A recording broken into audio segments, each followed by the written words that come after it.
move on.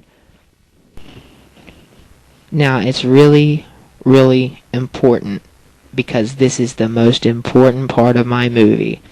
This is where I give him the benefit of the doubt. You know how I sat there and said, oh, Wikipedia didn't say anything about them being born on December 25th. Well, let's assume that all of those people that were never really born were born on December 25th.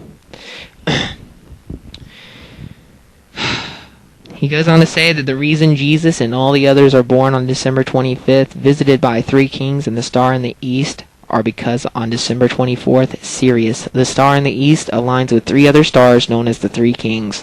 Then all of these stars point to the sunrise of the winter solstice, and he refers to it as the birth of the sun. Unfortunately for him, Christ wasn't born on December 25th. He then talks about his theory behind Mary. See, Mary was a virgin, and the symbol for them is Virgo. August and September are the months for harvesting bread, so it is symbolized by the virgin holding wheat. In Bethlehem, which was a real city and still is, literally translates into house of bread. And I don't know why he said all that, but it reminded me of 23, so it's kind of funny. Anyways, if you pay attention, he doesn't prove anything except that Bethlehem may be named after bread, and that bread is connected to virgins somehow. Really, I think he gets a little distracted at this point. Then he rambles on about how during the winter solstice, the sun gets to its lowest point by December 22nd. And he even goes as far as to hinge everything. He said, but the convicting thing that makes Jesus similar to everyone before. So this is important. He says that by December 22nd, it has gotten to its lowest, or so low it's like it's almost going to go away, the sun we're talking about. And then for 3 days, the sun stops and resides in the Southern Cross constellation.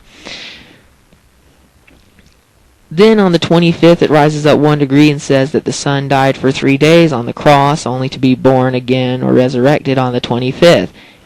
He then says that this is the reason that Jesus and all the other sun gods share these qualities.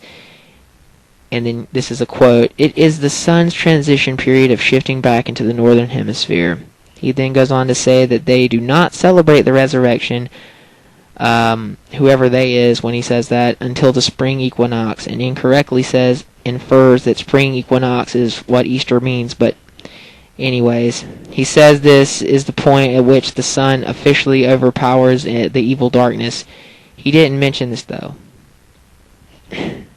As I already said, Jesus, unlike the other comparisons, not only wasn't born on December 25th, but he actually was crucified during the spring in real life. That's why we celebrate Easter in the spring.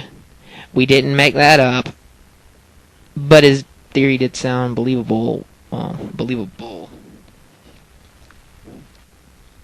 Now, he even goes even further, because it's the numbers game, because we all know that Jesus wasn't born on December 25th. If you go to the Jesus Wikipedia, which is like a mile long and longer than all the other examples that were supposed to be like Jesus combined times 10, if you go to the birth section, it says that Jesus wasn't born on December 25th. The reason we celebrate his birth on December 25th is because, there was a pagan holiday in like the 3rd century, and king, I can't remember his name, decided to start celebrating Jesus' birth on December 25th to offset the pagan holiday. The point is that if you read the weather in the Bible, if you read all that stuff, if you actually do some research, you'll find out that Jesus wasn't born on December 25th. So, and ultimately, on that note, you could stop watching this, because everything else doesn't matter, because he hinged everything on that. And since Jesus wasn't born on December 25th, and it is highly unlikely that he was born in the winter, considering the weather surrounding the events that took place on that holy night, I guess that this whole movie just fell apart. But I will continue if you'll continue to listen, because he then goes to talk about Jesus' 12 disciples and how he had 12 because there were 12 months in a year. But Jesus, unlike those others mentioned in Zeitgeist, was a real person, not an imaginative creature to give thanks to. And he chose 12 real people. This was not a legacy. He had thousands of people around him sometimes in the Bible, sometimes hundreds.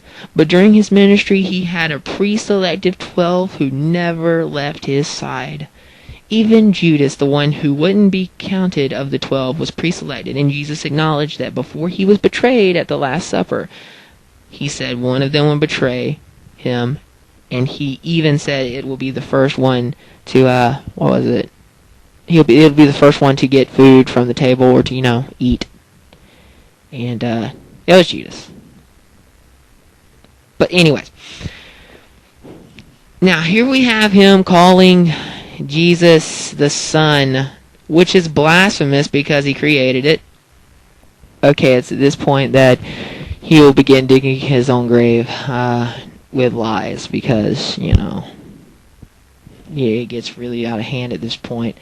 So pay attention, and this is the ultimate condemning part of the movie. This is the most convincing and convicting part of the movie.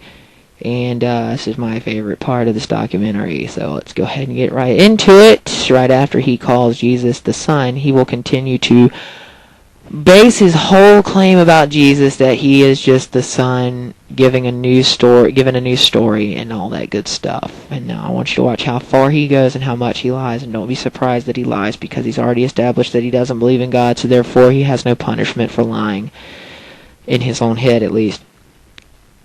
11th century AD, he shows this picture as if to say that Jesus is in the middle to replace the Son, but notice the date at the bottom. Bingo. Jesus was the basis for the years and months at this time. AD. And if we move on, it's all numbers to this kid. Hey, if the Bible documented 12 points in time, now I'm just saying, in certain parts, 12 points in time, and each part had one of these things, excluding the prophets, doesn't this seem completely okay? Besides, there are more numbers than 12 that show up in the Bible, like more than others. I mean, it's a history book that's thousands of years old. Duh. Dead Sea Scrolls. I mean, come on. I mean, there's a book called Numbers in the Old Testament. It's a wonder he didn't look at that and go, oh, good God, there's no telling what could be found in here that's fun. Anyways,